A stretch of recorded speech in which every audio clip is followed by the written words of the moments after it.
ऐसे ही का नाम ये कंबोधिलाल है, कैसा ही रंगो रूप है पैसा ही माल है।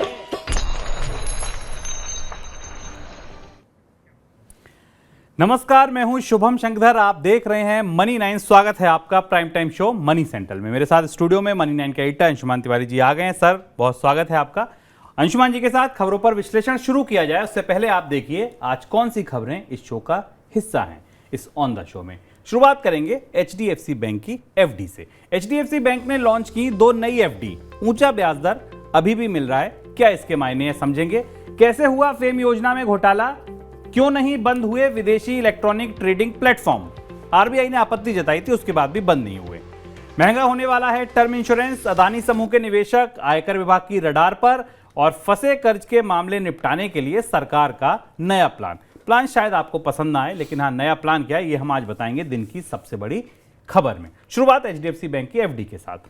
देश के सबसे बड़े निजी बैंक एचडीएफसी बैंक ने ऊंचे ब्याज दर वाले 2 एफडी के प्लान लॉन्च किए। पहला 35 महीने का है जिस पर 7.2% ब्याज मिलेगा। दूसरा 55 महीने का है जिस पर 7.25% ब्याज मिलेगा।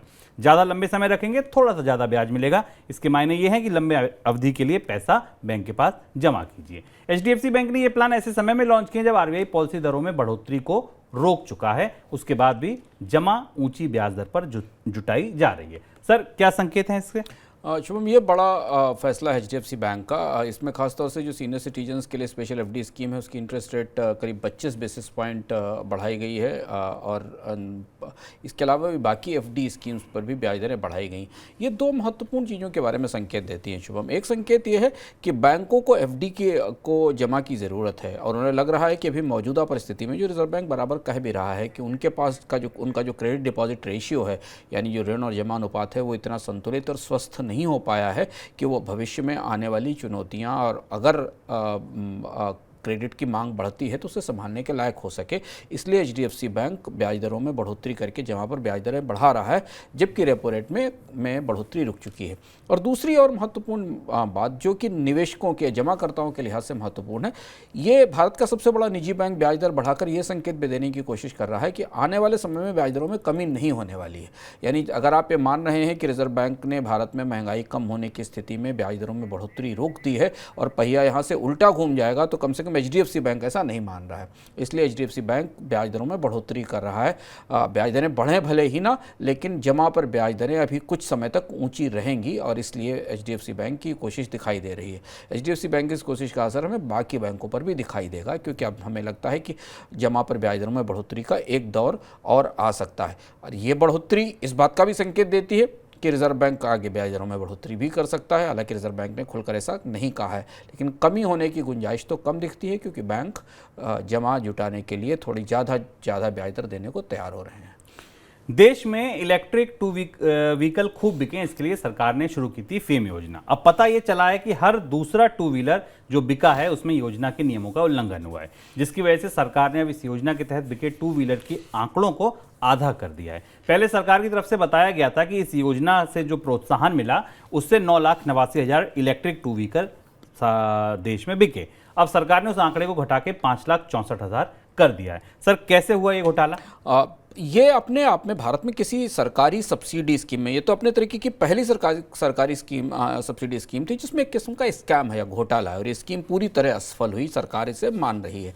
इस स्कीम का ढांचा क्या था? सरकार ये चाहती थी कि भारत में लोग पेट्रोल से चलने वाले स्कूटर और मोटरसाइकिल छोड़कर ई स्कूटर लेकर आए। नीति आयोग ने एक लक्ष्य रखा था कि भारत को अगर कार्बन उत्सर्जन कम करना है, यानी पर्यावरण को गर्म करने वाली गैसों का उत्सर्जन कम करना है, तो उसे अपने ट्रांसपोर्ट को बैटरी और इलेक्ट्रिक पर ले जाना होगा। चूंकि भारत का अधिकांश ट्रांसपोर्ट 2 व्हीलर पर निर्भर है, तो सरकार ने एक बड़ी सब्सिडी स्कीम 10,000 करोड़ रुपए की सब्सिडी स्कीम जारी की थी, जिसके जरिए तमाम कंपनियां बाजार में आई थी जिन्हें कहा गया था कि अगर वो ई स्कूटर बेचती हैं, जो कि बिजली से जो बैटरी से चलने वाले स्कूटर हैं, तो उस पर उन्हें 20 से 45,000 रुपए तक की सब्सिडी दी जाएगी। हुआ ये कि इसके साथ कंपनियों पर यह शर्त रखी गई थी कि वो इस उत्पादन में घरेलू उपकरणों का इस्तेमाल करेंगी, भारत में बने हुए सामानों का, भारत में बनी हुई तकनीक का इस्तेमाल करेंगी, भारत में में वो तकनीक उपलब्ध थी नहीं, भारत में वो बैटरी और उपकरण थे नहीं। स्कीम लाने से पहले शायद सरकार की तरफ से इस बात के बारे में जानकारी नहीं की गई, कंपनियों का ऐसा ही कहना है, और इसलिए बड़े पैमाने पर चीन से आयात हुआ उपकरणों का, और इससे स्कीम का जो पूरा उद्देश्य था, पर्पस था, वो हार गया, वो असफल साबित हुआ। अब सरकारें मान रही है कि जितनी बिक्री दिखाई गई थी 9,80,000 वाहनों की, वो भी वास्तविक नहीं थी। उससे कम 5,64,000 वाहन ही बिके। अब ये परिवर्तन किस वजह से किया गया स्पष्ट नहीं है कि क्या ये वाहन नहीं बिके और ज़्यादा सब्सिडी ले ली गई, या ये वो वाहन थे जिनमें कि पूरी तरह विदेशी उपकरण लगे हुए थे, ये कहना मुश्किल है। लेकिन 3,000 करोड़ रुपए से ज़्यादा की 3,113 करोड़ रुपए की सब्सिडी इस 10,000 करोड़ रुपए की के फंड में से बांट दी गई थी। 10,000 करोड़ रुपए की स्कीम थी जिसमें 3,113 करोड़ रुपए कंपनियों को दे दिए गए थे। अब ये पूरी स्कीम बंद हो गई है, इसे स्क्रैप कर दिया गया। इसके नतीजे के तौर पर आपको एक तो बाजार में ई स्कूटर्स बनाने वाली कंपनियों की संख्या कम हो जाएगी, और दूसरी बात यह कि ई स्कूटर की कीमतें बढ़ेंगी, क्योंकि सब्सिडी के बाद घटने के बाद ई स्कूटर अब उसी लागत पर बिकेंगे जिस लागत पर वो बन रहे थे।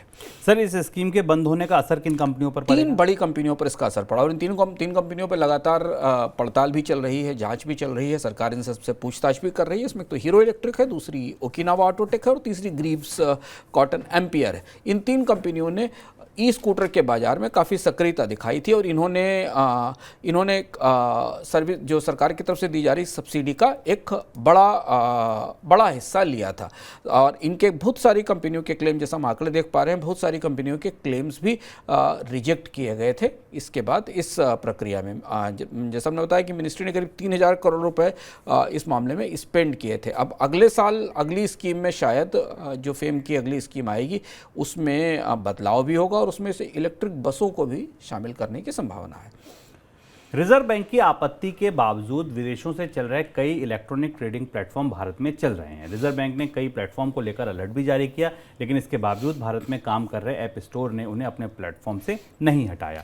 रिजर्व बैंक ने पिछले साल सितंबर में इस तरह के ट्रेडिंग ऐप्स की लिस्ट निकाली थी। साथ में ये भी बताया था कि ट्रेडिंग ऐप्स फेमा नियमों का उल्लंघन करते हैं। इसके बाद भी इस साल फरवरी में भी रिजर्व बैंक ने इस तरह के 48 ट्रेडिंग प्लेटफॉर्म की लिस्ट जारी की थी, लेकिन रिजर्व बैंक के बार बार आपत्ति जताने के बाद भी ऐप स्टोर पर इस तरीके के ऐप हटाए नहीं गए हैं। सर, कौन कौन से प्लेटफॉर्म हैं ये, और ये क्या ट्रेडिंग कराते हैं? ये सरकार और ऐप स्टोर के बीच एक और नया विवाद शुरू हुआ है। जैसे कि विवाद का जिक्र आज भी आया कि जो गैम्बलिंग ऐप्स हैं उनको लेकर एप्पल ने आपत्ति जाहिर की कि उन्हें वो नहीं हटाएंगे, पर यह मामला उन ट्रेडिंग ऐप्स से है जिन ट्रेडिंग ऐप्स के जरिए आप स्टॉक्स की ट्रेडिंग दुनिया में करते हैं, फॉरेक्स की ट्रेडिंग करते हैं, और कुछ क्रिप्टो ट्रेडिंग भी हैं। इनके नाम भी आपने सुने होंगे, जो लोग ऐप की दुनिया में पता होगा। इसमें एक कंपनी है जिसका नाम है ओक्टाफैक्स, जिसका एक बिनोमो है जिसका विज्ञापन भी दिखता है, कोलम्ब ट्रेड है, एक्सिम ट्रेडिंग पॉइंट है, एवा ट्रेड है, ई टोरो है, मेटा ट्रेडर है। इस तरीके के बहुत सारे ऐप्स जो विदेश से केंद्रित हैं, भारत में गूगल प्ले स्टोर और ऐप स्टोर से डाउनलोड किए जाते हैं। इन पर ट्रेडिंग होती है फॉरेन एक्सचेंज की, क्रिप्टो की और शेयरों की। जबकि ऐसे किसी भी ऐप को संचालन के लिए सेबी रिजर्व बैंक और सरकार के नियमों के मुताबिक उसे फेमा नियमों का पालन करना चाहिए। ये लगभग वैसी स्थिति शुभम बनती दिखाई दे रही जैसे कि हम ऑनलाइन गेमिंग ऐप्स के बारे में देख रहे हैं कि वो ऐप्स भी दुनिया में किसी दूसरे देश में चल रहे हैं और उनके बारे में जानकारी नहीं। सरप्राइज़ ये है कि आरबीआई ने पिछले साल इन पर काफ़ी सख्ती की थी, सूची भी जारी की थी। उसके बाद भी ये ऐप अभी अवेलेबल है और इन पर ट्रेडिंग हो रही है। और ट्रेडिंग अगर हो रही है या इनका संचालन हो रहा है तो वो ट्रांजेक्शन्स कहाँ ट्रैक हो रहे हैं, कौन उन ट्रांजेक्शन को देख रहा है, वो किसके जरिए हो रहे हैं। भारत के बैंकों की बिना तो कोई ट्रांजेक्शन नहीं हो सकता। अगर कोई लेन देन भी किया जा रहा है और कोई शेयर खरीद रहा है, बेच रहा है, तो पैसा कहीं ना कहीं से ट्रांजेक्ट होकर किसी न किसी सिस्टम से बैंकों के पास आ रहा है, पर इन्हें भी बंद नहीं किया गया है। अभी सख्ती क्या हो सकता है, आरबीआई बैंकों से कहे कि इन ऐप से संचालन पूरी तरह बंद किया जाना चाहिए। टर्म इंश्योरेंस के प्रीमियम में बढ़ोतरी की आशंका जताई जा रही है। देश की कुछ इंश्योरेंस कंपनियां टर्म इंश्योरेंस के प्रीमियम में बढ़ोतरी की योजना बना रही हैं।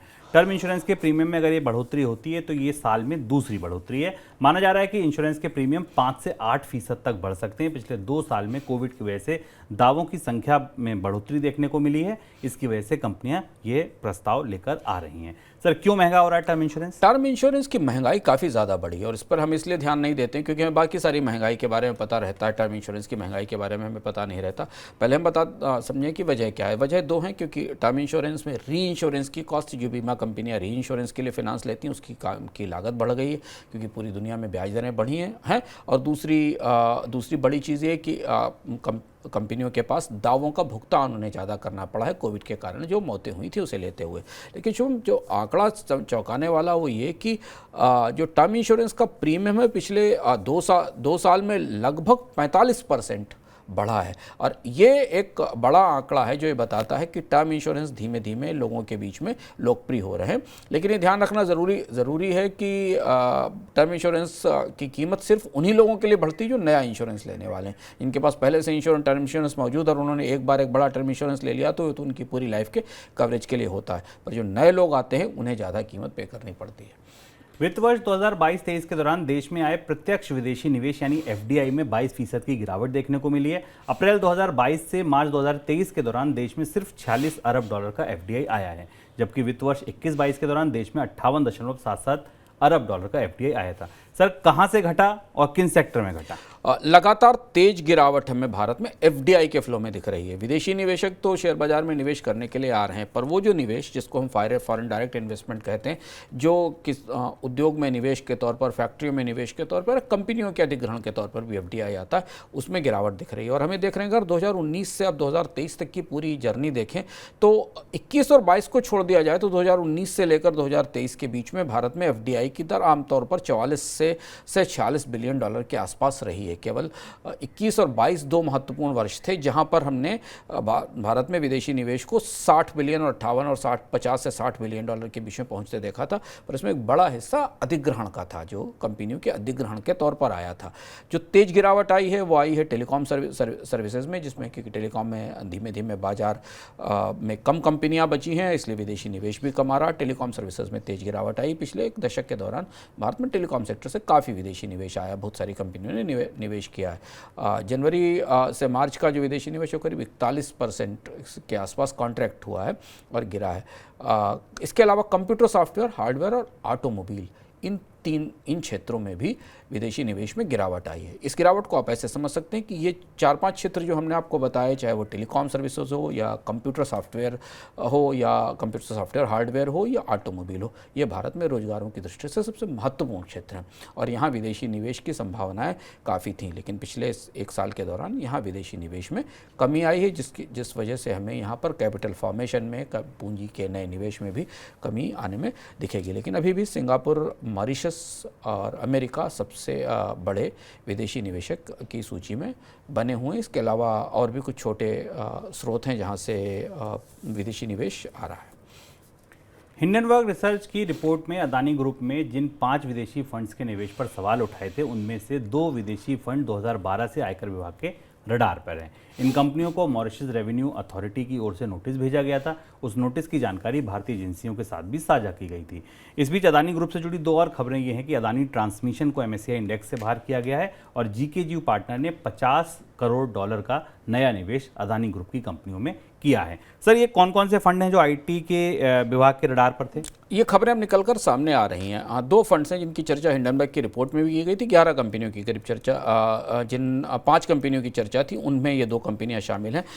एक है मावी इन्वेस्टमेंट फंड लिमिटेड, जिसका नाम अब APS इन्वेस्टमेंट फंड है, और दूसरा लोटस ग्लोबल इन्वेस्टमेंट है, जिन्होंने 2005 से लोटस इन्वेस्टमेंट ने 2005 से अडानी समूह में निवेश करना शुरू किया था और इन्हें 2014 में सूचनाएं जारी करने के लिए नोटिस भी भेजे गए थे। इससे पहले भी नोटिस भेजे गए थे और इनमें से इन सहित करीब 5 कंपनियां, अल्बुला, क्रिस्टा फंड भी इसमें शामिल हैं। इन कंपनियों के नाम हिंडनबर्ग की रिपोर्ट में हैं। अब इसमें महत्वपूर्ण बात देखने वाली ये है कि अगर आप इन सारी खबरों की रोशनी में, इन सूचनाओं की रोशनी में देखें तो आपको ये पता चलेगा कि अडानी समूह के खिलाफ भारत की लगभग सभी एजेंसियां कहीं ना कहीं किसी जांच या पड़ताल में लगी हुई थी। इनकम टैक्स डिपार्टमेंट पहले से उन निवेशकों को रडार पर रखे हुए जिनके बारे में सुप्रीम कोर्ट ने अपनी रिपोर्ट में कहा कि उन्हें कोई जानकारी नहीं है, सेबी जिनके बारे में जांच करने के लिए और ज़्यादा समय मांगता है और सुप्रीम कोर्ट ने उससे समय लिया है। और दूसरी चीज़ है कि सेबी सरकार को ये बताती भी रही है कि वो इस मामले में जाँच कर रही थी। अब अगर ये सारी जाँच प्रक्रियाएँ एक साथ निकलेंगी और सामने आएंगी तो हमें पता चलेगा कि दरअसल ये जो विदेशी निवेशक हैं जिनको लेकर सबसे ज़्यादा सवाल उठाए गए वो हैं कौन और इनका अडानी समूह से निवेश के मामले में क्या रिश्ता है, क्योंकि यही सबसे बड़ी दरार है जिस पर जांच और सारी पड़ताल केंद्रित है।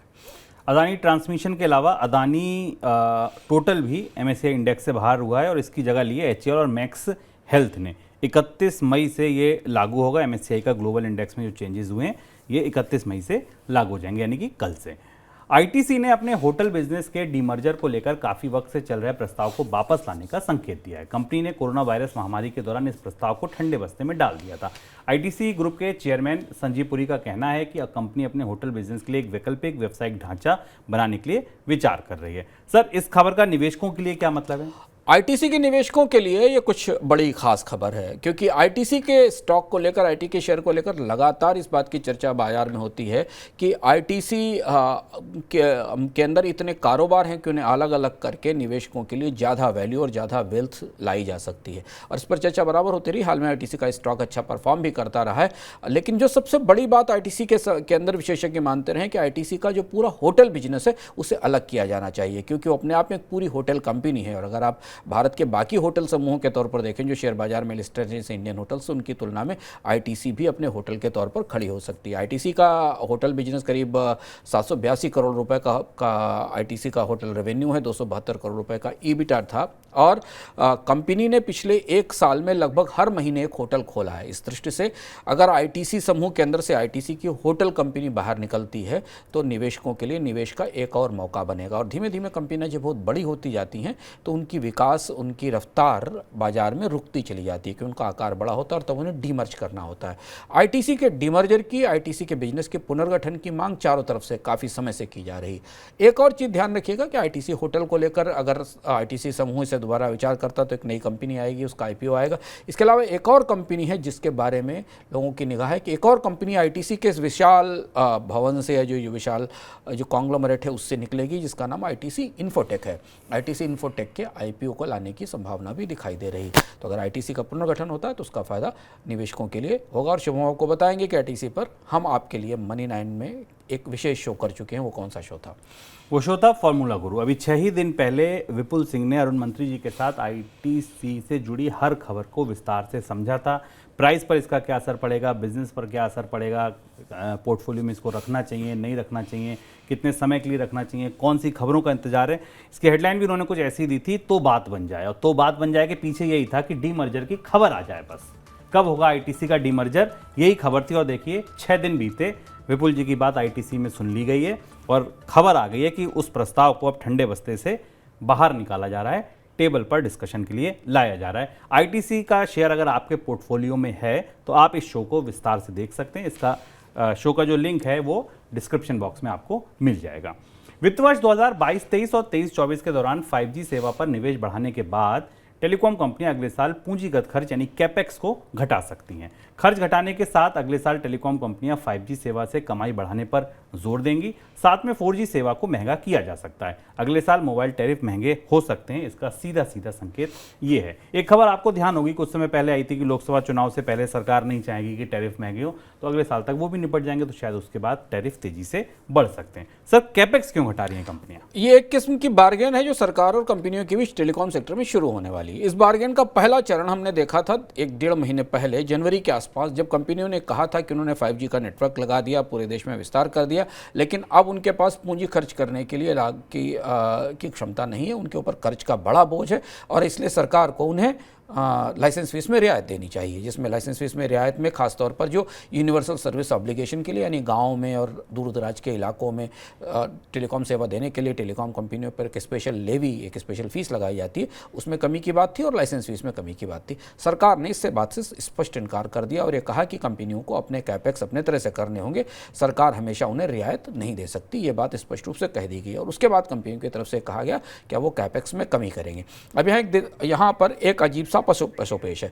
टेलीकॉम सेक्टर में कैपेक्स कम होने का मतलब है कि भारत में टेलीकॉम सेक्टर में आने वाले रोजगारों में कमी, नेटवर्क में कमी, विस्तार में कमी, नेटवर्क की सुविधाओं में कमी, क्वालिटी में कमी, क्योंकि टेलीकॉम सेक्टर में लगातार पूंजी खर्च की जरूरत होती है ताकि नए ग्राहकों को नई सुविधाएं और बेहतर नेटवर्क दिया जा सके। कंपनियां ये संकेत देना चाहती हैं कि या तो सरकार उन्हें लाइसेंस फीस में रियायत दे या उन्हें टैरिफ बढ़ाने की छूट दे। शुभम ने आपको बताया कि सरकार की तरफ से इस बात का परोक्ष रूप से संकेत है कि अब चुनाव तक टैरिफ नहीं बढ़ाए जाएंगे। कंपनियों ने हाल नवंबर-दिसंबर 2021 से लेकर 2022 के बीच में कई बार अपने टैरिफ बढ़ाए हैं। तो या तो कंपनियां अपने पूंजी खर्च में बढ़ोतरी के लिए सरकार से रियायतें मांगेंगी या फिर वो टेलीकॉम सेवा महंगी करेंगी। और अगर ये दोनों ही विकल्प नहीं होते हैं तो फिर टेलीकॉम सेक्टर में जो निवेश की प्रक्रिया है वो रुक जाएगी। इस बात का संकेत कंपनियों की तरफ से दिया जा रहा है। अब सरकार के आगे कोई डिसाइड करना है कि वो कंपनियों को टैरिफ बढ़ाने की छूट देती है या नहीं देती है। एक और जो दूसरी महत्वपूर्ण बात यह है कि टेलीकॉम सेक्टर में एक बड़ा कैपेक्स जो आने वाला था वो वोडाफोन की तरफ से आने वाला था वो रुक गया है। और इसलिए अगर जियो और एयरटेल आने वाले समय में पूंजी खर्च नहीं करती, नेटवर्क्स नहीं बनाती, BTS नहीं लगाती हैं, अपने ब्रॉडबैंड नेटवर्क्स पर निवेश नहीं करती हैं, तो टेलीकॉम सेक्टर में जो पूंजी खर्च की या जो पूंजी निवेश की रफ्तार थी वो और सिकुड़ जाएगी। क्योंकि वोडाफोन किसी भी स्थिति में अभी नहीं है कि वो कोई नया निवेश कर सके। माना जा रहा है कि करीब 12,000 करोड़ रुपए के आसपास का निवेश वोडाफोन की तरफ से प्रस्तावित था अगले 1 साल में, जिससे कि वो अपना 5G नेटवर्क प्रिपेयर करने वाली थी। और इसलिए अब आने वाले समय में टेलीकॉम सेक्टर में पूंजी निवेश में बढ़ोतरी शायद तभी होगी जब कंपनियों को स्पेशल कोई विशेष रियायत मिलेगी, ऐसा संकेत है। आगे बढ़ते हैं दिन की सबसे बड़ी खबर की तरफ।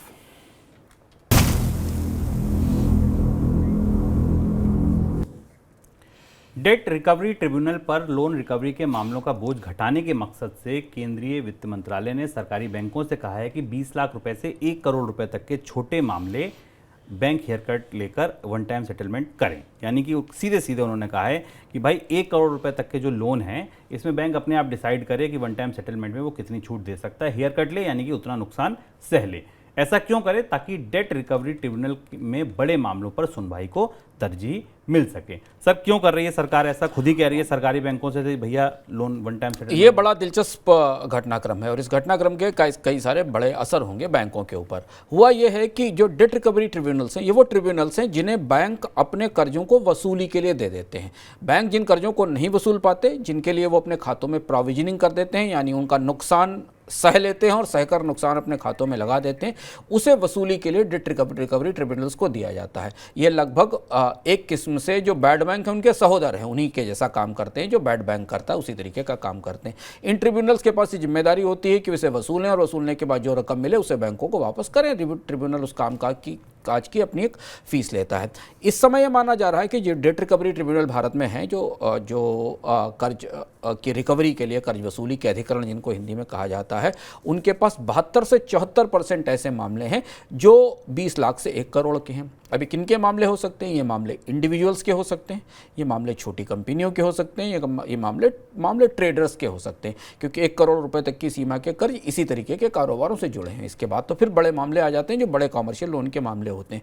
सरकार का ये कहना, वित्त मंत्रालय का बैंकों से कहना है कि 20 लाख से 1 करोड़ तक के मामले वो खुद सेटल करें। इसको OTS कहते हैं। वन टाइम सेटलमेंट के प्रोसेस में बैंक को ये डिसाइड करना होगा कि उसमें कितना नुकसान उठा सकता है। सरकार की तरफ से कहा गया कि आप हेयर कट लीजिए, यानी अपना नुकसान उठाइए, लेकिन इन्हें तत्काल ख़त्म कर दीजिए। ये किस्म की लोन माफ़ी जैसी है। हाल फिलहाल में एक किस्म की लोन माफ़ी है जिसमें बैंक अपना नुकसान उठाएंगे और इन कर्जों का पुनर्गठन करेंगे या इनका वन टाइम सेटलमेंट करके एक बार में इन्हें ख़त्म कर देंगे। इस बात का संकेत दिया गया है।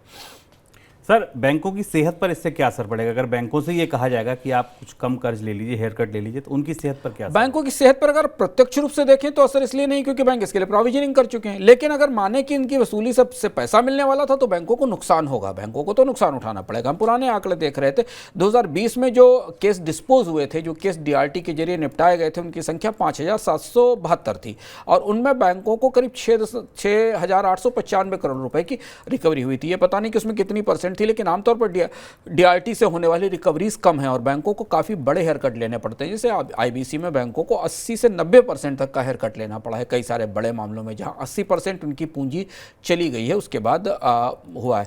2021 में बैंकों ने जितने केस डिस्पोज किए, DRT ने करीब 4,300 केस डिस्पोज किए थे, उनमें से 4,000 करोड़ रुपए की वसूली हो पाई थी। ये वो लोन जो आमतौर पर बैंक की रिकवरी प्रक्रिया से में नहीं पूरे हो पाते हैं, उसमें अधिकतम मामलों में वसूली की गुंजाइश काफ़ी कम होती है। तो ये तो मान के चलें कि बैंकों को नुकसान इसमें होगा, बैंकों को नुकसान उठाना पड़ेगा। लेकिन ये सरकार चाहती कि छोटी लोन के मामले, 1 करोड़ रुपए तक के कर्ज के मामले एक टाइम की चर्चा में सेटल कर दिए जाएं और DRT के पास से उन्हें निकाल लिया जाए। ये भी सही कहा अंशुमान जी ने, लोन माफ़ी जैसा है। पहले बैंकों ने कर्ज दिया कर्ज लेने वालों ने कर्ज नहीं चुकाया, अब सरकार कह रही है कोई बात नहीं, कम दे रहे हैं तो कम ही लेके यार ख़त्म करो मामला। तो सोचिए इससे नुकसान किसको है, एक तो उन निवेशकों को जिन्होंने उन बैंकों के शेयर ले रखे हैं सरकारी बैंकों के, और दूसरा उन टैक्स पेयर्स को जिनके पैसों से ये बैंक रिकैपिटलाइज किए जाते हैं, इनको पूंजी दी जाती है। आगे बढ़ते हैं। कल हमने आपको बताया था, आपको याद होगा कि आरबीआई को बैंकों में किसी बात का डर है। अंशुमान जी ने बताया था कि किन चीज़ों का डर हो सकता है, अनसिक्योर्ड लोन का डर हो सकता है, बैंकों के कामकाज में, कॉर्पोरेट गवर्नेंस में ये डर हो सकता है। कल आरबीआई गवर्नर का एक बयान और आया और उन्होंने बैंकों में ये जो डर है इसकी जिम्मेदारी डाली है निजी बैंकों पे। सर क्या कहा है? निजी बैंकों के मामले में रिजर्व बैंक को लेकर रिजर्व बैंक को काफ़ी आशंकाएं लग रही हैं। जैसे रिजर्व बैंक ने कल कहा कि बैंक कुछ छिपा रहे हैं। बैंक अगर अपने रेगुलेटर से कुछ छिपा रहे थे तो खतरनाक बात है। बैंक छिपा क्या रहे हैं? छिपाए रहे कि बहुत सारे ऐसे कर्ज हैं जो उनकी बैलेंस शीट में छिपे हुए हैं, दबे हुए हैं, जिन्हें नहीं बताया जा रहा, जो भविष्य में एनपीए हो सकते हैं और बैंक के लिए और बैंकिंग व्यवस्था के लिए चुनौती बन सकते हैं, खतरा बन सकते हैं। इनमें बहुत सारे अनसिक्योर्ड लोन हो गए। लेकिन अब बैंकों का रिजर्व बैंक गवर्नर ने थोड़ा सख्त रुख लेते हुए ये बयान भी दिया है। शक्तिकांत दास ने कहा है कि बैंकों के जो बोर्ड ऑफ डायरेक्टर्स हैं उन्हें कॉर्पोरेट गवर्नेंस के मामले में जिम्मेदारी निभानी होगी। अब यह मामला केवल कॉर्पोरेट गवर्नेंस से जुड़ा हुआ भी है, क्योंकि बैंकों के भीतर क्या चल रहा है, उसके अंदर क्या चल रहा है, इसके बारे में बैंकों के बोर्ड को सारी जानकारी होती है। हमने भारत में इस बैंक और कई सारे बैंकों के मामले में ये देखा था। तो धीमे धीमे रिजर्व बैंक के कहने की कोशिश कर रहा है, नंबर एक, भारतीय बैंकों के भीतर सब कुछ ठीक ठाक नहीं है, साफ सुथरा नहीं है। दूसरी चीज़ है उनके पास कुछ ऐसे अंधेरे कोने हैं जहाँ कोई बड़ा जोखिम छिपा बैठा हो सकता है जिसे नहीं बताया जा रहा है। और तीसरी बात ये कि इस सच को छिपाने में बैंकों के बोर्ड और बैंकों के जो प्रबंधन तंत्र है वो शायद मदद कर रहा है, इस सच को बाहर लाने में नहीं दे रहा है। याद कीजिए अमेरिका के 3 जो बड़े बैंक अभी आपके सामने डूबे, उनमें लगभग ऐसी स्थिति थी। बोर्ड को पता था लेकिन बोर्ड ने नहीं बताया, रेगुलेटर्स को पता था पर रेगुलेटर्स की बात बोर्ड ने नहीं सुनी। 2 बड़ी रिपोर्ट्स पूरी दुनिया के सामने हैं अमेरिका के बैंकों के बारे में, एक फेडरल रिजर्व की और एक अमेरिका के अकाउंटेबिलिटी ऑफिस की, जिसमें विस्तार से बताया गया कि बैंकों के प्रबंधन ने कैसे बैंक के भीतर जो चल रहा था उसे छिपाया और बाद में बैंक संकट में फंस गया। इस बीच केंद्रीय वित्त मंत्री निर्मला सीतारमण का एक बयान आया। उन्होंने कहा कि सरकारी बैंकों का निजीकरण पहले से तय समय पर ही होगा। सोमवार को बैंकों के निजीकरण पर पूछे एक सवाल में उन्होंने जवाब दिया कि बैंकों को निजीकरण के लिए तय की गई सीमा में कोई बदलाव नहीं हुआ है। वित्त मंत्री ने 2021-22 में पेश हुए बजट में 2 सरकारी बैंकों के निजीकरण की बात कही थी, लेकिन इसके बाद 2 और बजट पेश हो गए हैं, लेकिन अभी तक बात बनी नहीं है। निजीकरण की सरकार कहीं आगे बढ़ नहीं पाई है। सर इस समय उनके बयान का मतलब? वित्त मंत्री फिर ये संकेत देने की कोशिश कर रही है कि प्रमुख जो भारत के का जो सबसे बड़ा सुधार था, जो मोदी सरकार का 9 साल पूरे हुए हैं और ये सवाल बराबर कई जगह चर्चा में हो रहा है कि सरकारी कंपनियों के, सरकारी बैंकों के निजीकरण का आखिर क्या हुआ। इतना बड़ा 6 लाख करोड़ रुपए का एसेट मॉनेटाइजेशन कार्यक्रम था, बैंकों के प्राइवेटाइजेशन का कार्यक्रम था, सरकार इस कार्यक्रम पर में बहुत कुछ हासिल नहीं कर सकी। तो शायद ये बयान इस संदर्भ में है कि जो कार्यक्रम लागू किया गया, जो तय किया गया था, उसे अपनी निर्धारित सीमा में लागू किया जाएगा। हालांकि सीमा का पता नहीं है क्योंकि अगले साल चुनाव होने वाले हैं। एक बैंक जिसे बिक जाना ही चाहिए था, क्योंकि वो कमिटमेंट था सरकार का LIC का डाइवेस्टमेंट करते समय, उसका इक्विटी लाते समय कि IDBI बैंक की बिक्री हो जाएगी, वो भी पिछले 1 साल से नहीं हुई है। फिलहाल वित्त मंत्री का बयान एक तरफ है, पर सच्चाई है कि सरकार इसके लिए जो बिल लाना चाहती थी, जो विधेयक लाना चाहती थी, जो तैयारियां करना चाहती थी सरकारी बैंकों के निजीकरण के लिए, उनमें भी कुछ खास कहीं कोई प्रगति दिखाई नहीं दी है। रिजर्व बैंक ने मंगलवार को वित्त वर्ष 2022-23 के दौरान भारतीय अर्थव्यवस्था की स्थिति पर अपनी रिपोर्ट जारी की। रिपोर्ट में कई बड़ी बातें कही गई। मसलन ये कहा गया कि 23-24 के दौरान देश की GDP ग्रोथ 6.5% रह सकती है। महंगाई को लेकर ये कहा गया कि महंगाई तभी कंट्रोल में रहेगी जब मानसून सामान्य होगा, अल्नीनो का असर नहीं पड़ेगा। रिपोर्ट में भारतीय अर्थव्यवस्था के लिए चालू खाते के घाटों को चुनौती बताया गया। वैश्विक अर्थव्यवस्था पर कहा गया कि विकसित देशों में महंगाई की दर 7.3% से घटकर 4.7% आ सकती है। वहीं इमर्जिंग इकोनॉमी की बात में यह कहा कि 9.8 से लेकर 8.6 रह सकती है घटकर जो महंगाई की दर है। रिपोर्ट में आने वाले दिनों में अमेरिकी डॉलर पर भी दबाव की बात कही है, ऐसा कहा। सर और कोई खास बात रिपोर्ट में जो जाननी समझनी जरूरी है? रिजर्व बैंक की एनुअल रिपोर्ट हमेशा बहुत महत्वपूर्ण, काफ़ी महत्वपूर्ण दस्तावेज होती है, क्योंकि ये भारतीय अर्थव्यवस्था की सेहत के बारे में, बैंकों की सेहत के बारे में, करेंसी के बारे में, फिनांस के बारे में कई सारी चीज़ें बताती है। बड़ा दस्तावेज है, उसमें 2 नई चीज़ें और 2 महत्वपूर्ण बातें निकलकर सामने आई हैं जो हमारे लिए जानना ज़रूरी है।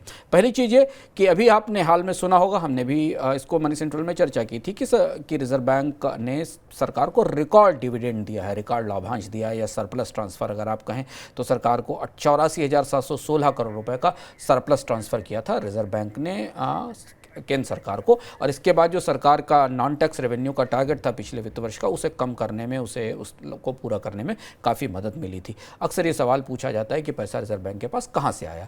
जो रिजर्व बैंक की एनुअल रिपोर्ट है वो ये बता रही है कि रिजर्व बैंक को ये पैसा कहाँ से मिला। किस्सा दिलचस्प है। किस्सा ये है कि पूरी दुनिया में ब्याज दरें बढ़ रही हैं, कंपनियां परेशान हैं, पूरी दुनिया में ब्याज दरें बढ़ रही हैं, तो भारत में भी ब्याज दरें बढ़ानी पड़ रही हैं। पर इस ब्याज दरों में बढ़ोतरी से रिजर्व बैंक को बड़ा फायदा हुआ है। रिजर्व बैंक ने पिछले साल, चूंकि रिजर्व बैंक अपने विदेशी मुद्रा भंडार का निवेश उन सिक्योरिटीज़ में करता है जो विदेश की सिक्योरिटीज़ हैं, खासतौर से अमेरिकी डॉलर डिनोमिनेटेड सिक्योरिटीज़ हैं, अमेरिकी सरकार की सिक्योरिटीज़ हैं, वहाँ ब्याज दरें बढ़ने से सेंट्रल बैंक को करीब 14% मुनाफे में बढ़ोतरी हुई है। 2021-22 की तुलना में 2022-23 में भारत के केंद्रीय बैंक ने 1.31 लाख करोड़ रुपए का एडिशनल मुनाफा कमाया दुनिया के बाजार में ब्याज दरें बढ़ने से। तो ब्याज दरें बढ़ने से कोई भी परेशानी हो, रिजर्व बैंक को फ़ायदा हुआ है, और इस फायदे का एक बड़ा हिस्सा 84,000 करोड़ रुपए के आसपास 87,416 करोड़ रुपीस केंद्र सरकार को लाभांश के तौर पर दिया गया है, जो बजट में सरकार के आकलन से ज़्यादा था। 2021-22 में भी इसी तरह से एक बेहतर मुनाफा विदेश फॉरेन एक्सचेंज ट्रेडिंग में या फॉरेन एक्सचेंज निवेश में कमाया था। दूसरी एक और काम की खबर जो यहाँ से निकल कर आई, हमारे आसपास अभी 2000 के नोट को लेकर तमाम चर्चाएं चल रही हैं, 2000 के नोट बदलने को लेकर ये रिपोर्ट ये बता रही है कि भारतीय बाजार में 2000 से ज़्यादा 500 रुपये के नकली नोट चल रहे हैं। तो अगर आप नकली नोटों को लेकर सतर्क रहना चाहते हैं, सशंकित रहना चाहते हैं, ध्यान रखिए कि आपके पास आने वाला नकली नोट 2000 का नहीं बल्कि 500 का हो सकता है। रिपोर्ट, आरबीआई की रिपोर्ट ये बता रही है कि भारत में 2022-23 में जो टोटल फेक नोट्स थे उनमें 500 के नोट के जो पकड़े गए, उनमें 500 नोट के रुपए के डिनोमिनेशन वाले नोटों का हिस्सा करीब 14 से 15% के आसपास था। करीब 91,000 पीसेज, 91,110 पीसेस पाए गए थे जो 500 रुपये के नकली नोट थे, और 2000 रुपये के डिनोमिनेशन के नोटों की संख्या इससे कम थी, यानी 500 रुपये के ज़्यादा नकली नोट बाजार में उपलब्ध हैं। इस बारे में और भी जानकारी हमारे पास है, इसके बारे में आपको शुभम बताएंगे। इसके अलावा इस रिपोर्ट में और भी बहुत कुछ ऐसा है जो जानने वाला है। जैसे क्या आप जानते हैं कि भारत में जो सिक्के चल रहे हैं ये कितने रुपए के, कौन से सिक्के चर्चा में हैं? क्या आप जानते हैं कि भारत की बैंकों में, किस तरीके की बैंकों में कितनी चेस्ट हैं? चेस्ट मतलब जहां पर रुपया रखा जाता है। क्या आप ये जानते हैं कि कितने नकली नोट पकड़े गए? क्या आप ये जानते हैं कि भारत में जो नोट हैं किस डिनोमिनेशन में, कितने नोट प्रचलन में? ये तमाम चीज़ें बटोर रही है Money9 की वेबसाइट। Money9 की वेबसाइट पर आपको आरबीआई की रिपोर्ट से जुड़ी तमाम खबरें मिलेंगी। इसके अलावा भी और खबरें हैं, जैसे हमने आपको बताया कि एचडीएफसी बैंक ने 2 स्पेशल एफडी लॉन्च की, लेकिन इसके अलावा कौन से बैंक हैं, कहां पर आपको सबसे ज़्यादा ब्याज मिल रहा है, ये आप जानना चाहते हैं। एक बड़ी इंटरेस्टिंग स्टोरी आज टेक्स टीम ने की है, वो ये है कि पीपीएफ खाता अगर खुलवाने जा रहे हैं तो 6 सवाल जरूर पूछे, कहीं भी खुलवाइए लेकिन ये 6 सवाल जरूर पूछ लीजिए। इसके अलावा एक स्टोरी की गई है बड़ी अच्छी, जिसमें एक बताया गया है कि बाजार की तेजी में अगर आपको एक पोर्टफोलियो बनाना है तो कौन से शेयर आपको मुनाफा देंगे, इन शेयरों के बारे में आप यहां जान सकते हैं। चंद मिनटों में घर बैठे बनवाइए अपना ई पैन, ये दावा किया गया इस स्टोरी में कि आप घर बैठे रहिए, अप्लाई कीजिए और हाथ के हाथ आपका पैन नंबर आ जाएगा। 24 घंटे के भीतर आपके हाथ में आपका पैन नंबर होगा। तो ऐसी तमाम स्टोरी आपके काम की, आपकी जेब पर, जिंदगी पर असर डालने वाली Money9 की वेबसाइट पर है। तो जो मनी सेंट्रल से छूटा वो Money9 की वेबसाइट पर है, तुरंत पहुंचिए। आगे बढ़ते हैं मनी सेंट्रल झटपट पर।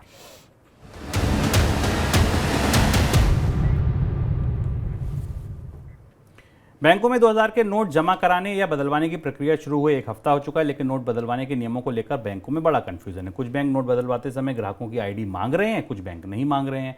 कुछ जगहों पर बैंकों को आईडी प्रूफ मांगने पर ग्राहकों की नाराजगी का सामना भी करना पड़ा है। बैंकों का साफ कहना है कि नोट बदलवाने को लेकर रिजर्व बैंक अपनी तरफ से नियम जारी करे और सभी बैंक एक से नियमों का पालन करें, जिससे कि ये गफलत ना हो। उधर देश के सबसे बड़े बैंक एसबीआई ने अब तक 2000 रुपए के नोटों में करीब 17,000 करोड़ रुपए पहुंच चुके हैं। 14,000 करोड़ रुपए ग्राहकों ने जमा कराए हैं, 3,000 करोड़ रुपए हाथ के हाथ बदल के ले गए। जो 10 नोट आप बदल सकते हैं उसमें 3,000 करोड़ रुपए के नोट बदल गए।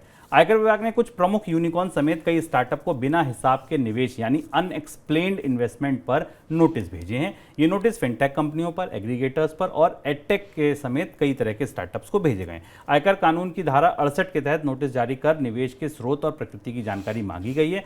100 करोड़ या उससे ऊपर के हर निवेश की जांच की जा रही है। आयकर विभाग एडवांस टैक्स के ट्रांजैक्शंस पर भी करीब से नजर बनाए हुए। सीबीआई ने ब्रिटेन की लग्जरी कार कंपनी और एरोस्पेस कंपनी रॉल्स रॉयस को कंपनी के इंडिया डायरेक्टर टिम जॉन्स को के खिलाफ मामला दर्ज किया है।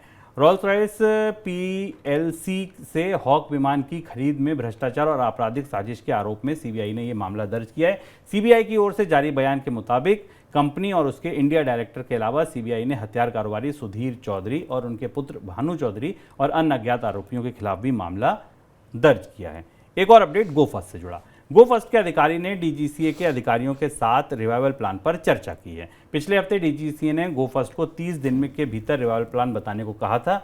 दूसरी ओर कंपनी ने अपने पायलट को अधिकारियों को रोकने के लिए सैलरी में इजाफा करने का फैसला लिया। पायलटों से कहा कि आपको अगले महीने से 1 लाख रुपए एक्स्ट्रा दे देंगे, सैलरी के अलावा रुक जाइए, लेकिन पायलट नहीं रुक रहे हैं। गोफस्ट के पायलट एयर इंडिया को ज्वाइन कर रहे हैं, ये खबरें आ रही हैं। सर, कोई टिप्पणी आपकी?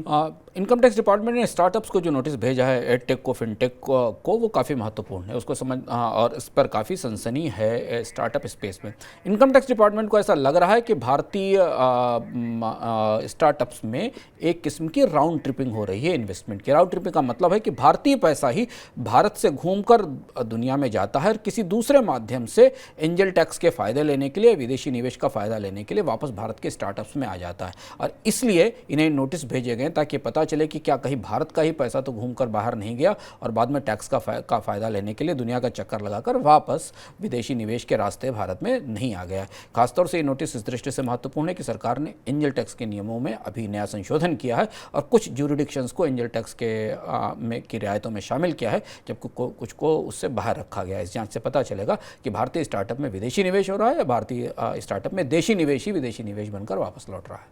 तो ये था हमारा आज का मनी सेंट्रल। कुछ ही देर में आ रहा है कॉर्पोरेट सेंट्रल। फिलहाल दीजिए इजाजत, नमस्कार। ऐसे ही का तना